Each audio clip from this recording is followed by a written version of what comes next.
Palestinian President Mahmoud Abbas has welcomed President Donald Trump's plan to end the Gaza war and start the peace talks.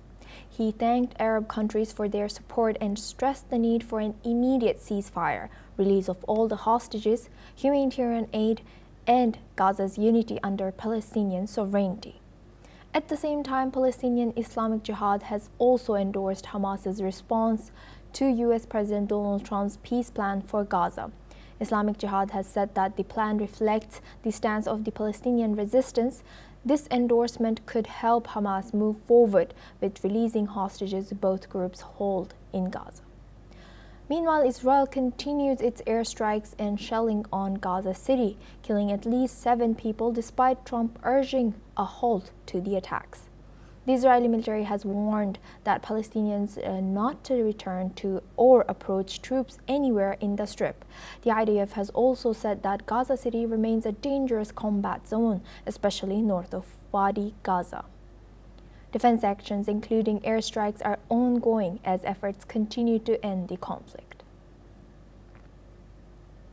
Now, for this discussion, we're joined by Yossi Cooper-Wasser. He's an Israeli intelligence and security expert, joins us live from Tel Aviv. Thank you, Yossi, for joining us. Now, Yossi, thank you. Now, Yossi, can you tell us who are this Islamic Jihad? Is this a new group, or was it always there? Like, who are these, and what is their role in this Gaza situation now? No, this is an old organization that is very close to Iran, and very radical Islamic organization, terror organization, that it is part of the terror groups that conducted the terrorism for activities from Gaza Strip. They took part in the 7th of October attack, and they are very close to Hamas, but even more radical than Hamas, if somebody can be more radical than Hamas. And this is this group. It is led by a guy named Ziad Nakhale, who is not in the Strip, he's outside of the Gaza Strip. And as I said, he's very close to Iran. And now, how does this Palestinian President Mahmoud Abbas's view and his comments about President Donald Trump's peace plan, what do you think, what are his main conditions for ending the Gaza conflict? Well, President Abbas is not really important in this respect. He has no say in Gaza, and the plan refers to the Palestinian Authority that he heads, but conditions the involvement of the Palestinian Authority in the future of Gaza by reform that would go along with the reforms demanded from the Palestinian Authority in the peace plan of President Trump back in 2020. And these reforms are far from being implemented, and not when it comes to fighting corruption and weaknesses of the Palestinian Authority, and not in the context of the attitude towards Israel, the readiness to accept Israel as a nation, as a state of the Jewish people. So, and stop incitement, stop supporting terrorism, stop paying salaries to terrorists. And there are a lot of conditions that they have to meet before they are going to be involved in ruling Gaza in the future. And nobody really expects this to happen. But of course, he wants to be heard as well. And he too, and like many others, support the Gaza plan of President Trump, because everybody wants to be friends with President Trump.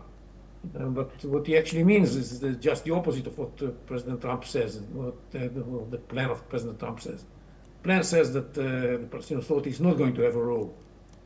Abu Mazen wants the Palestinian Authority to have a role, or at least want to be portrayed as somebody who is interested in having a role, and he knows that he's not going to have a role.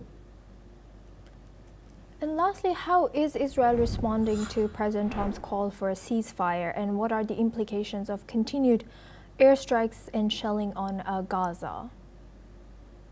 Well, I don't think that the shellings are going to continue unless the Hamas is going to try to hit us. Then in order to defend ourselves, we might shell the Hamas terrorists who are going to attempt to kill Israeli soldiers. But if this is not going to happen, then there's going to be a ceasefire now. The negotiations about the implementation of the plan, of the Trump plan, are going to begin tomorrow in Cairo. There's an Israeli delegation on its preparing to go there, and there's The American envoy Witkoff is on his way from the United States, and I think by tomorrow the negotiations will start. The Hamas reaction to the plan was no but, although it was put under the disguise of yes but actually it was a no but. But President Trump and Israel and many others decided to look at it as a yes, because let's start negotiating with the Hamas about the implementation of the plan principles, and they can raise all kinds of caveats about how this is going to be implemented on the ground, but let's move forward, especially because everybody wants to see the hostages released as soon as possible, and this is the first stage of the agreement, so everybody wants to see that taking place, and we shall tackle the other problems later on. There are many, because Hamas in its reply did not accept the principle of disarmament of Hamas, did not accept the principle of establishing an international stabilization force that would take responsibility of what's going on in Gaza. They did accept the principle of a technocrat government that's going to take over from them. But this is not enough. They have to disarm. They have to accept the ISF, the International Stabilization Force. Sorry, we are running out of time for this discussion, but thank you very much for sharing that insight. Please stay with us as we come back to you for our next discussion as well. Now, meanwhile, Canada has welcomed Hamas's recent response to U.S. President Donald Trump's peace plan. Prime Minister Mark Carney has praised Hamas's commitment to relinquish power and release all hostages. He has also thanked President Trump for his essential leadership in the process. Canada has expressed readiness to support the large-scale delivery of humanitarian aid throughout Gaza. Notably, Canada is among the Western nations that have recently recognized a Palestinian state. Now we go back to our guest discussion with Yossi Cooper-Wasser. He's an Israeli intelligence and security expert, joins us live from Tel Aviv. Thank you very much, Yossi, for staying with us. Yossi, what's your reaction about this Canada's statements? Well, Canada, like the United Kingdom and France and other countries that recognize Australia, that recognize the Palestinian state, they want to show that they are in favor of this agreement in Gaza. But basically, what their role is very negative. It's, by showing support to Hamas, they make Hamas more reluctant to accept the conditions put forward in the plan. And by praising Hamas for accepting the plan, when Hamas, as a matter of fact, said no but, not yes but, it's not going to help in the negotiations that are going to be conducted with Hamas in the coming days in Cairo. And it's a pity that this is the position taken by countries in the West. It's they just cause more trouble and more problems on the way forward. I hope that they will use their leverage in order to convince Hamas to show more flexibility in the talks, not more rigidness. With that, I would like to thank Yossi Cooper-Wasser for joining us and sharing that insight throughout this topic. Thank you. Now we